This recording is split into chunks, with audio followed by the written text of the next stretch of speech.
Good morning. My name is Scott Woolstenhulme. I'm the Assistant Superintendent in Bonneville School District in Idaho Falls, Idaho.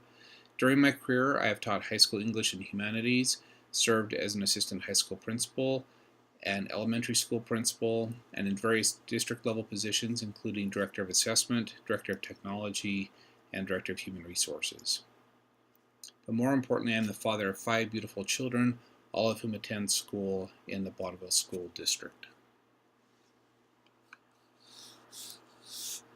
To begin, I'd like to explain why I chose to research Lexia.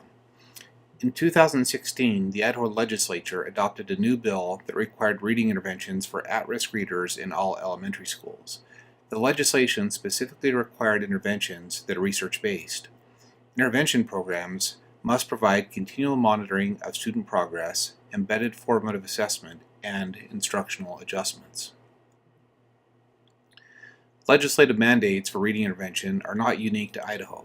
Across the United States, 36 states require early reading assessments, and 32 states require schools to provide early interventions for at-risk readers.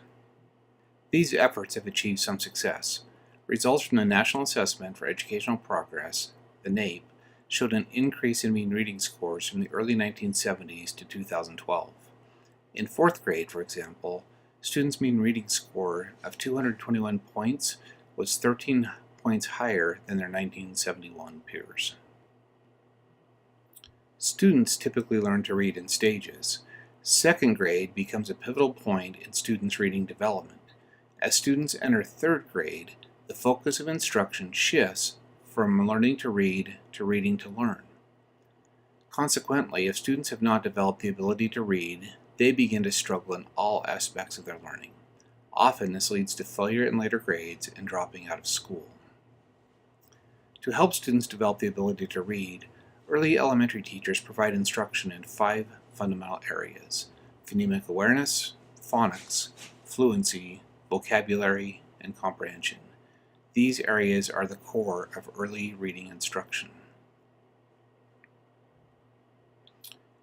In the response to intervention model, which has been adopted by the Washington School District and many other school districts across the country, these 5 areas comprise the basis of reading instruction that every student receives.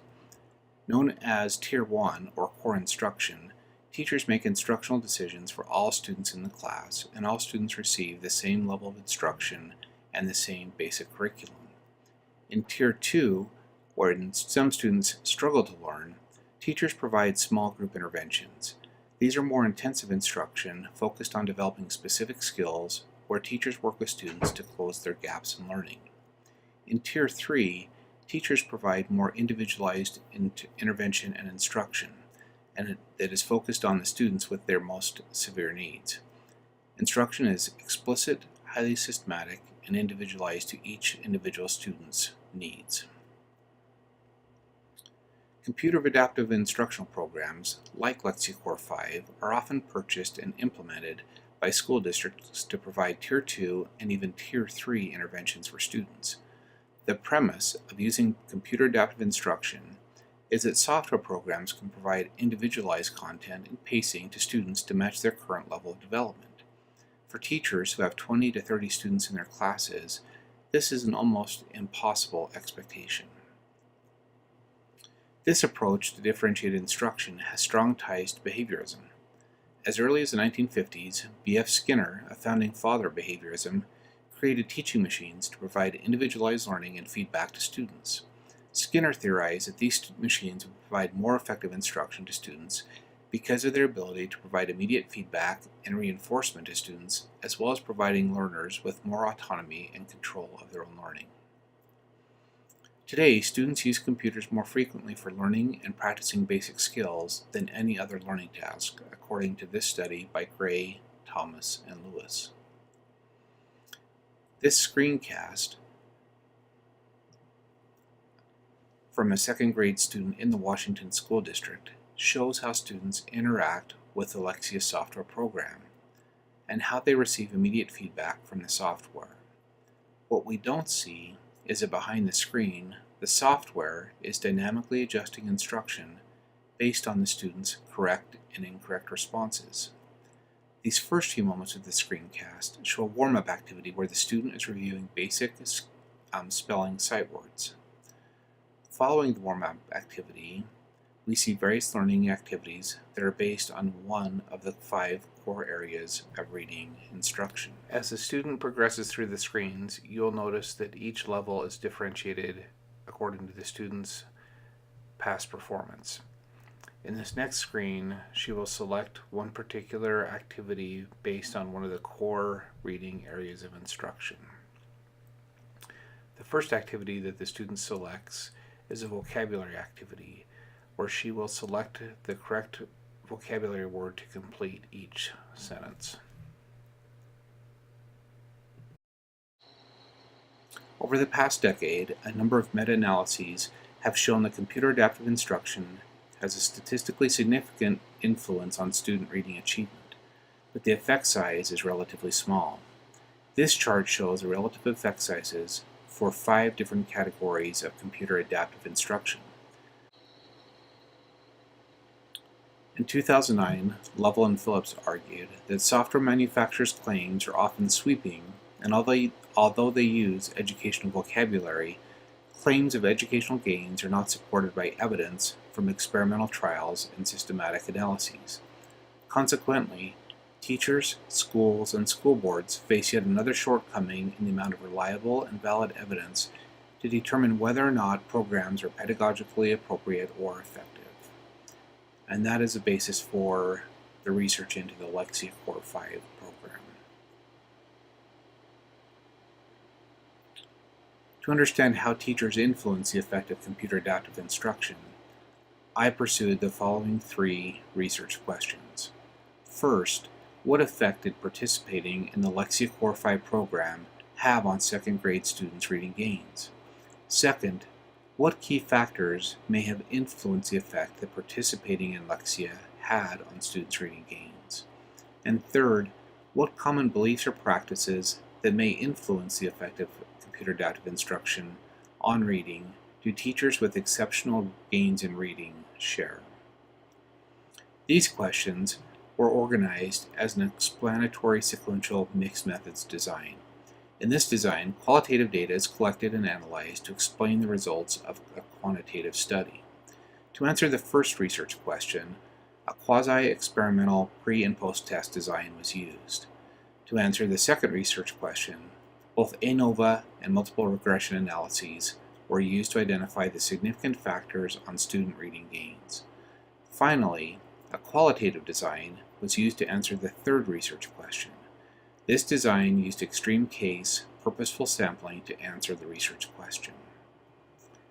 Because all second grade students in the Washington School District had already participated in the Lexia program, a true experimental study was not possible. For that reason, second grade students who had participated in the Lexia program for at least 30 hours were used as a test group, and students from the 2014 through 2016 school years were used as a control group. An independent t-test analysis was used to determine whether the difference in means between these two groups was statistically significant. This chart graphically represents the difference in means between the two groups. I first analyzed the results of the entire population of second grade students, shown in the top bar, and then followed this t-test with 5 subsequent t-tests using a randomly assigned sample from each population. In each iteration, those students who participated in Lexia outgained students who did not. The t-test showed a 3.4 percentile point difference between the two groups of students. This was statistically significant with a relatively small effect size using Cohen's d.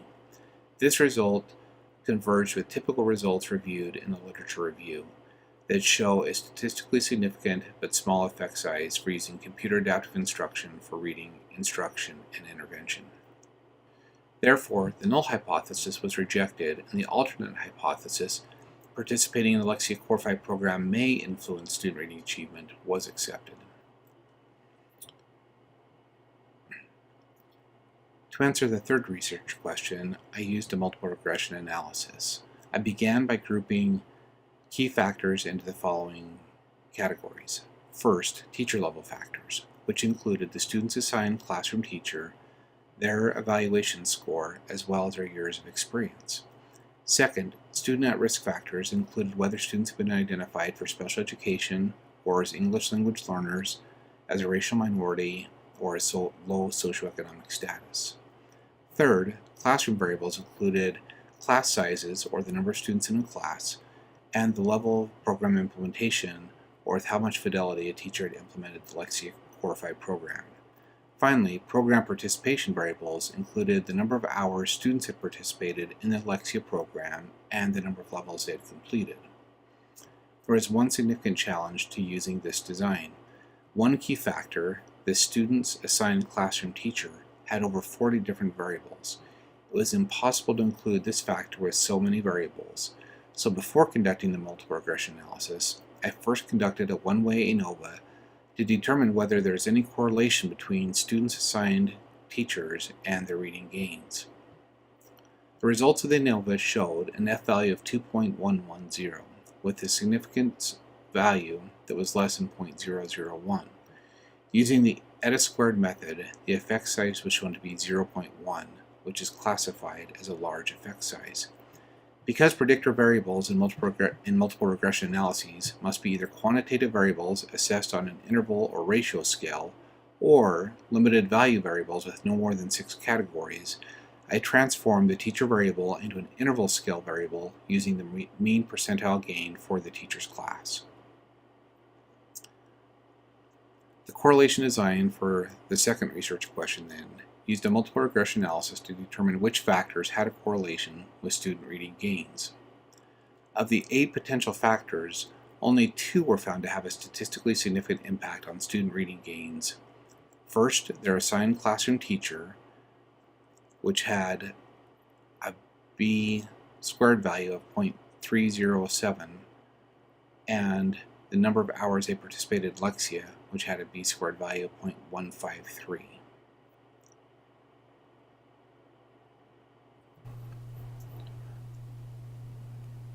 I then used a qualitative approach to answer the third research question. Do teachers with exceptionally high gains share common beliefs or practices that may influence the effect of computer adaptive instruction on reading gains? As Cresswell and Cresswell noted, mixed methods research can develop a stronger understanding of the research question, and more insight into a problem is to be gained from mixing or integration of the quantitative and qualitative data, close quote. To that end, teachers were sampled for qualitative interviews using the extreme case sampling method. Teachers were invited to participate in an interview, which I recorded and transcribed verbatim. I then analyzed the transcripts using process coding, which means I used action verbs to code each statement from the teacher. Sharmaz noted that this approach goes deeper into the studied phenomenon and tries to explicate it. Close quote. Once I had completed the process coding, I then used magnitude coding to indicate the direction and size of the teacher's feelings about their statements. And finally, I employed subcoding to create categories and subcategories. Following the coding process, I was able to identify common themes for the teacher's beliefs and practices. This slide shows the distribution of mean percentile gains by each teacher. In the extreme case sampling strategy, I selected those teachers whose reading gains were 1 standard deviation above the norm. These 4 teachers were selected and invited to participate in the interview process. The first theme that I found is that teachers with exceptional gains differentiate instruction using Lexia. Lexia was typically used to provide Tier 2 intervention to most students. Teachers then worked with the very low students individually and usually provided more intensive phonics instruction than Lexia provides. At the same time, students who were very high were often progressed out of Lexia, and teachers used either reading passages or advanced reading software to address the needs of the high growth students. The second theme that I found is that teachers with exceptional gains often collaborated as grade level teams to provide targeted interventions. Instead of working alone and trying to differentiate instruction for each one of the students in their class, they worked with team members of their same grade level and divided students among the different members of the team, often using paraprofessionals to assist with instruction. This allowed teachers to focus more time and attention on the highest need students. The third theme that I found is that teachers with exceptional gains monitored students' learning progress using Lexia, but as I just described, also included more intensive interventions when necessary.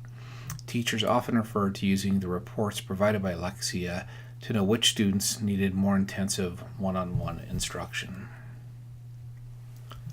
So the model that was described typically followed this pattern. All the teachers first assess students' initial reading achievement using fall screening data, typically the STAR reading assessment that is the same assessment that was used for this study. Teachers then worked as collaborative teams to group students for targeted interventions. Students who fell within a wide typical range were provided that intervention and additional instruction using the Lexia Core5 program. Students whose reading skills were not developed enough to be successful in the reading in the Lexia Core5 program were typically pulled aside by one teacher to provide more intensive phonics instruction so that the students could be more successful in the Lexia program. And then in a few cases, those students who were high enough that whose reading level was at the 5th or 6th grade level were typically progressed out of Lexia fairly quickly and then given additional or enhanced instruction to meet their individual needs. And so you can see that the low students were moved into the phonics instruction, typical students into Lexia Core5, and the highest students were given reading comprehension strategies. And then teachers typically continued to monitor students' progress and make instructional adjustments as necessary throughout the year. And one key element is all the teachers described celebrating student success as they progress through each level of the program. Which brings me to the fourth theme that I found, and that is all the teachers described using classroom celebrations to keep students motivated and engaged in Lexia. So Lexia provides certificates recognizing students as they progress through each level, and each one of the teachers described doing some type of quiet classroom celebration acknowledging the students' progress, and that mutual celebration and public celebration, each one of them expressed how motivating that was for their students. The final finding, and I found this one to be very interesting, is that all of the teachers, when I asked about their views towards integrating technology into their instruction, expressed opinions and views that were positive but very cautious towards technology, and all emphasized that technology should play a supporting role to teachers rather than replacing teachers. And so the conclusions that I drew from my study is, first of all, that the quantitative results I found really supported and converged with the prior research, which is computer adaptive instruction does have a significant effect on student learning, but not a large effect size. Typically, that effect size falls into the low to medium range, just like this study did. The second result, also that converges with prior research, is that what impacts student learning the most is their classroom teacher. Another surprising finding is that the fidelity of implementation, so the levels to which teachers viewed the reports and engaged in the reports with students, the levels at which they monitored students' progress in the program, the level to which they were printing and recognizing students' success, none of those appear to have a particular impact on student reading gains. And then another interesting and surprising result that I didn't really expect going into the study is that all the teachers described how having Lexia available in their classrooms and Chromebooks available for students to use Lexia, that provided them an extra opportunity to work individually with students, the most needy students, the students at highest risk, one-on-one. So each one of them described how Lexia was a benefit, not necessarily directly to their instruction, but as a side benefit because they could keep their students engaged, on task, and learning where they needed to be learning and still have time or have additional time for them to work with those high-need students. The final recommendations from the study are that it should be followed up with more expansive and longitudinal quantitative assessments. And so we looked at one group of students this year, second grade students, compared to prior years, second grade students. That data could certainly be expanded into looking at other grade levels and to see if they also showed the same results, as well as continuing longitudinally in the future to see whether those gains still hold and if those results are replicated year after year. The second thing is to continue to investigate what other potential factors may influence reading gains. And then finally, I think to follow up, the qualitative piece would be to look at more quantitative data to see whether teachers who didn't experience those same high reading gains also shared the same beliefs and practices that the teachers with high reading gains did. And that could really inform the study to see whether or not those truly are significant factors, or if they're shared with teachers across the spectrum of reading gains, then there could be other things those teachers are doing that I was not yet able to discover through my qualitative study. And the big picture at the end of it is that while technology certainly can make a difference with student learning, the teacher is the most important factor in that classroom. And so as teachers continue to look at using technology as a tool to improve their instruction, and as these teachers described, using that as a way that they can differentiate instruction for their students, but maybe allow them to focus more individual instruction on the students who need them the most. That could be a way that technology truly does benefit and lead to higher gains in reading and more students being able to read at grade level than we've seen over the last few decades in America. Thank you very much.